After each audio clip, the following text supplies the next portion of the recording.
My life is changing. And so I'm going for clearer boundaries. I'm looking at the hobbies and how I can spend these extra amounts of time. But I'm also looking at how I can best use my time to give to you, for you to achieve, so that you get the support you need. I'm assuming you're listening to my podcast because I am supporting you, and you're listening because you're gaining something from me. There is something that's worth listening to, or you wouldn't be here. We have to think, why am I doing what I'm doing? What does this give me? What am I achieving with what I have? Mentoring with Geraldine is a bite-sized practitioner podcast for naturopaths, nutritionists, herbalists, coaches, and practitioners. This podcast responds directly to the needs of you, the practicing natural therapist. We have interviews during the holiday season and business and mindset support each week, so you'll get the variety you need to enjoy and stay motivated in your practice. Don't forget to subscribe to receive the weekly episodes. And if you want to connect with me, always check the show notes, because that's where you'll find the links to book appointments and, of course, to join the Academy, the membership group where there's constant connection and community with like-minded practitioners. Now, let's get started.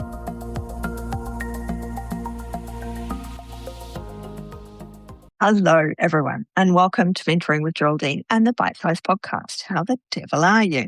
So I went on another hike. I've got Belair National Park right there, and I've got a train just outside my back door that takes me right there.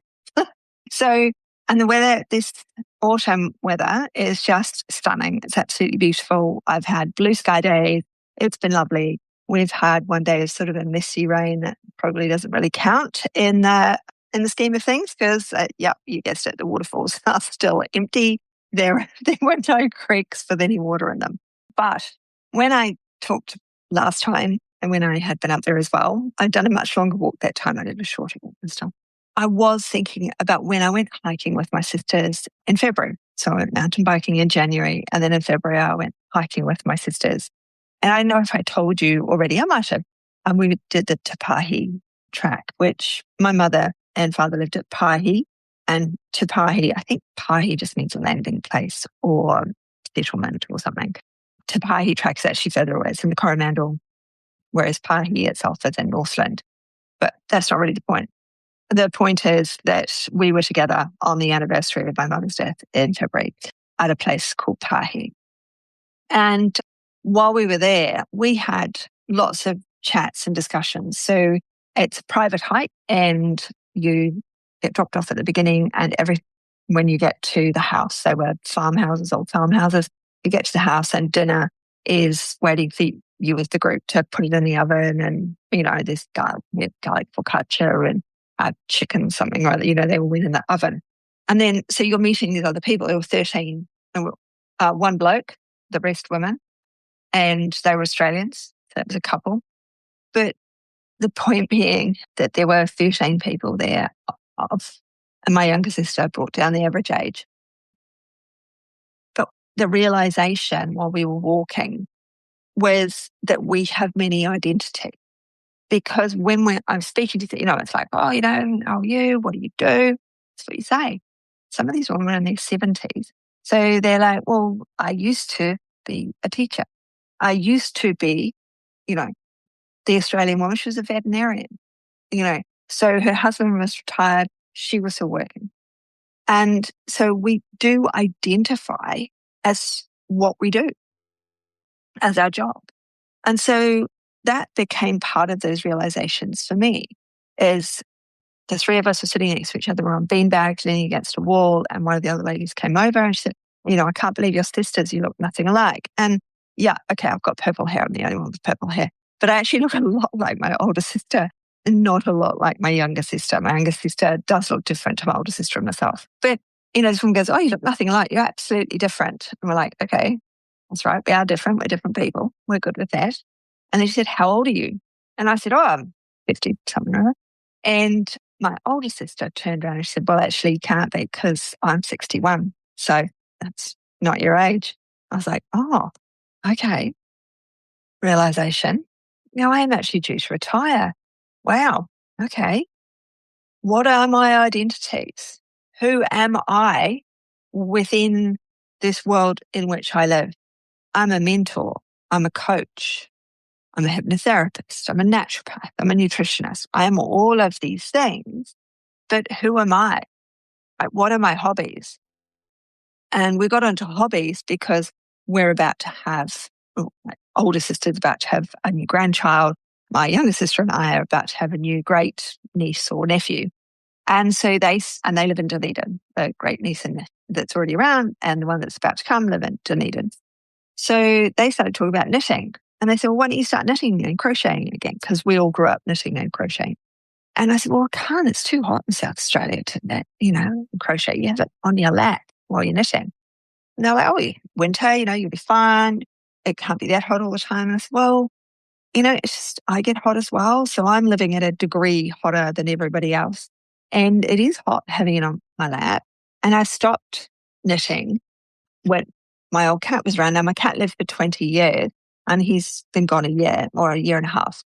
It was the knitting needles were his thing. Yeah, there was the ball of wool. That was interesting, whatever.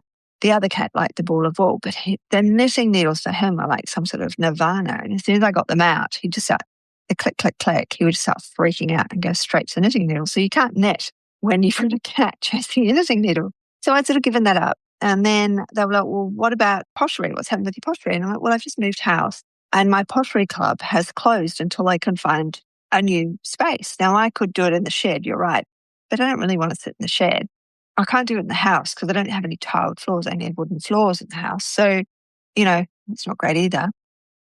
And I've got no one really to cook for. It's Bobby and I. What are the other things I can do? Young says, what about sewing? You could do sewing. Well, I could sew. She's a really good sewer back in the day. But I don't really need anything. So all I'm talking about here is identification. Who do you identify as? Are you over identifying as your modality? Do you have a loss of perspective of what you're doing and who you are? And is that giving you a level of emotional exhaustion? Okay. So, hobbies and space. Here was me, what hobby? And I'm like, well, I'm online. I talk to people. I'm like, well, maybe I'll write a book. So I am actually writing a novel, not to do with work. It's a mystery. Totally, totally unrelated. Well, not totally unrelated. My main character is a herbalist, but, that's only because I have that knowledge and why wouldn't that be in there? But it is a new hobby. It's something different to do. It's something that is different for me. It means that I am creating clearer boundaries. Hubby and I were expecting to go traveling a lot more, but of course the price of diesel is like, well, lucky we've got a shed for the cruiser, really. We're on the train. Where can the train take us? It can take us to Belair. It can take us into the city. It can take us down to the ocean. We can do whatever we can do from the train and stay here. So this implementation of a new hobby, I've had hobbies before, had various hobbies. I do various things, lots of craft things. But what it does is it creates boundaries. It creates time limits. It creates, my Monday is the Monday clinical group, alternate Monday. So 2 Mondays a month, right? So on a Monday, on 2 Mondays a month, I am with people. I'm working in my job. I'm mentoring people. And I spend all that Monday working, doing that thing. I'm not doing my hobbies that day. I will go for a walk. I will eat and drink and do all the normal things, but I won't be writing my novel, right? It's only a novella, I think you'd call it actually. Where are your identities and what are you identifying as? What are your clear boundaries with your life and work? When we have hobbies and we give ourselves space and we carve space out for ourselves, we have clear thinking. We have that, better thinking time, greater thinking time. We just have a clear space in which we're doing something else. So we're all in a different space in our life, right? Totally different space. So you might have small children and you're going, Geraldine, when am I going to have any space to do a hobby? I felt the same. But at the same time, when my kids were really little is when I trained to be a naturopath, because from 7:30, 8 p.m. in the evening, I had the rest of the evening to myself. So that's when I trained. That's when I was studying. So whether or not my naturopathy became a hobby or whether it became a business, which it did become, I spent that time doing my thing in the evenings. Now, I've always got up early in the morning. That's just who I am. I wake 6:30. I get up and I'm pretty much an Energizer bunny a lot of the time. And I've got the on switch on and off I go. And I will work, I will do all the things that need doing, hopefully. Sometimes I get muddled. Sometimes I don't achieve and finish what I want to achieve. But these are our risks when we don't give ourselves time. If you're an Energizer bunny who's on all the time, or other people, because you have small children, because you're always doing the things, and you just end up doing more and more and more and more and more because, you can wait for somebody else to do the dishes, but at the end of the day, you'd rather they were just done, so you'd do them.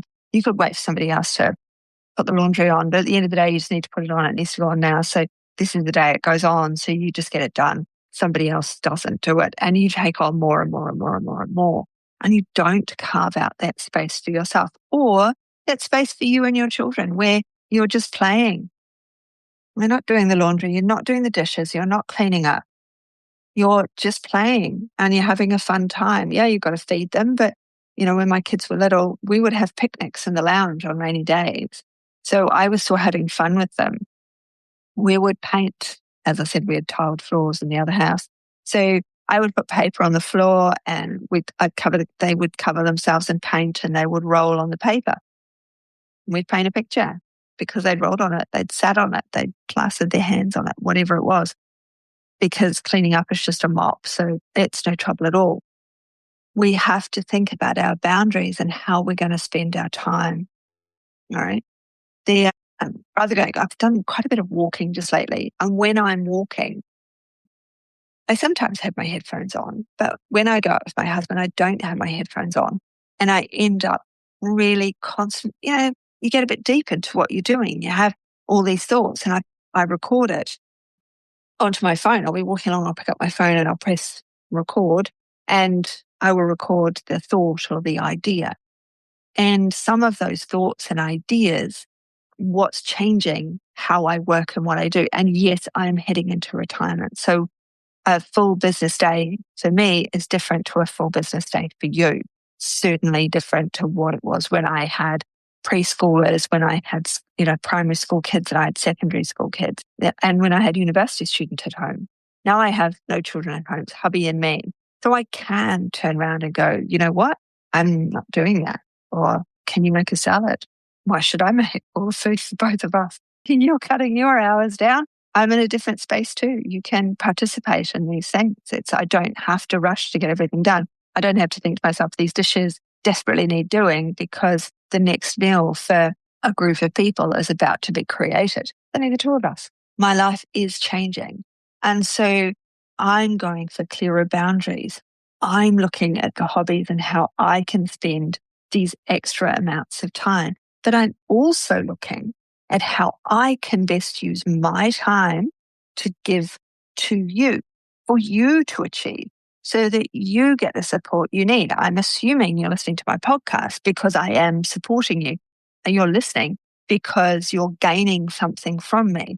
There is something that's worth listening to or you wouldn't be here. So if you haven't given me a 5-star review, head on down, do that quick. Now, back to normal programming. We have to think, why am I doing what I'm doing? What does this give me? What am I achieving with what I have? So because there are 2 weeks a month where I'm doing the Monday clinical group, I'm now thinking, I went on the walk today and I'm just getting it into my head about how I'm going to change my podcasting so that it supports you, the listener, more. I do worksheets for my podcasts. I don't know if you've gone and done any of them or looked them up, but they're there on my website, geraldineheadley.com. Scroll down, find podcasts. But when I think about that, those worksheets and the podcast, how can I make this even better for you, the listener? How can you gain even more? Like at the end of each podcast, I say, I want you to go away and think about that. I want you to journal on that. How can you reconcile that for yourself with what's going on? I always ask you these questions at the end of my podcast. And I have support of the Monday group. I have the support of my husband. I have the support of my family and my sisters. But the support within my business comes from the Monday group, even for me as the convener of that group. All right.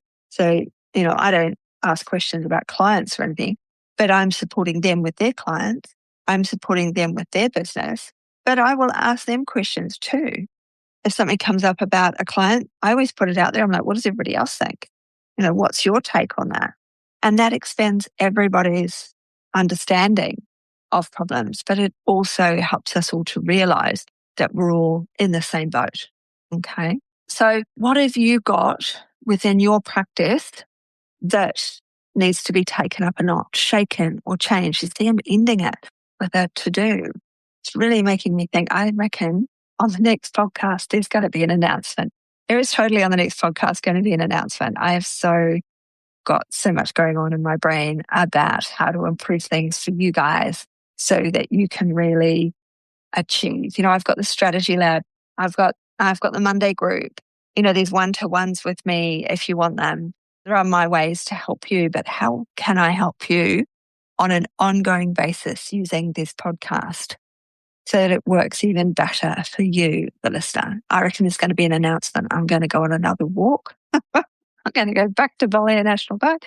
I'll do that tomorrow. And then, I think I've got some announcements to make on the next podcast. So I think you're going to like. They're already going on in my brain. So interesting times, interesting year, interesting growth space for all of us, for you, for me, for the business, for all of our businesses and the world. There's so much going on in the world right now. It's all topsy-turvy. It's all change. And that's a really bad thing for a ton of people, like really bad thing for a ton of people. But for us in Australia, it's a time of reflection. Can't use our cars as much. We can't be herring around the place as much.